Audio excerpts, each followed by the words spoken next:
Hello friends, नमस्कार। जय जगन्नाथ। दिनटी आरंभ स्माइल रू कली।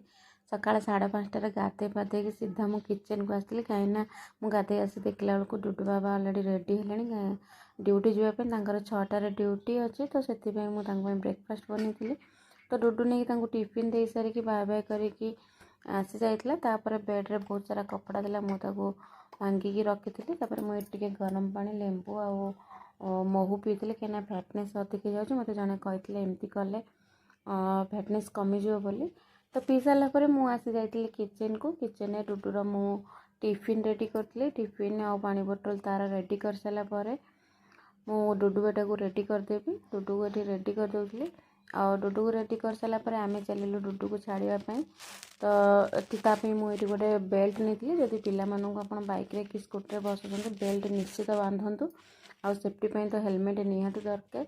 हेलमेट आ बेल्ट पिलाମାନଙ୍କୁ निहाती जरूरी से गोटे बेल्ट नहीं आपड़ जदि पिलाମାନଙ୍କୁ बाइक कि स्कूटर बसुँच तो बेल्ट निहाती नियंतु कहीं पचर बसिले से तो पिला बदमाशी करेंगे। तापर डुडू को आनिक मो स्कूल छाड़ी आसला मोर ब्रेकफास्ट कंप्लीट करी।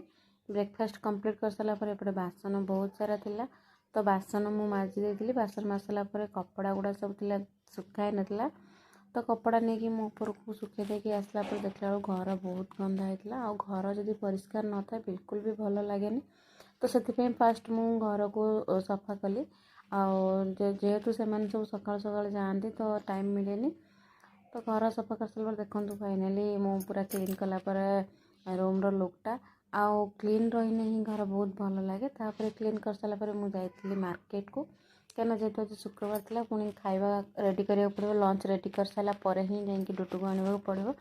तो मु बजार आसला बजार नहीं आसली माछ रोही माछ और सजना छुई। तो रोही माछ आलू और सजना छुई आज आम लंच हम। तो लंच एपटे मुझे रेडी कली मसला मसली काट सारापर एपटे भात एपटे तरकारी रेडी कली। लंच रेडी कर सारापर टाइम होगा लुडू को नापी मुझे आसी जाइली। आ डुडू को नापी आसला मुझे वेट करती डुडू केतले आसो आ फाइनाली महाराणी आसीगले। आसी सारापर ये गोटे खेलना स्टल थाए तो सेठी से जिद करके गोटे बबल्स खेलना नहीं आसला। घर को आसी पहुँचला गाधे पाधे खुआ दे सारापर शोईदेवाई चेष्टा करते बिल्कुल भी शोनुला केते कष्ट मुस्किल शोला। एपटे गुड्डू बाबा भी आसी पहुँची जाते आम भी लंच कर लंच कर सारापर मु भाविली कि डुडू तो आज शोची तो बहुत दिन है मो हाथर धला शंखाटा टूटी जाइला तो टाइम ही होना टाइम होना नुहे डुडू जब थी तो खोलिले सब खोली खालिकी पूरा घर सारा नष्ट करदे से शोई जाइला।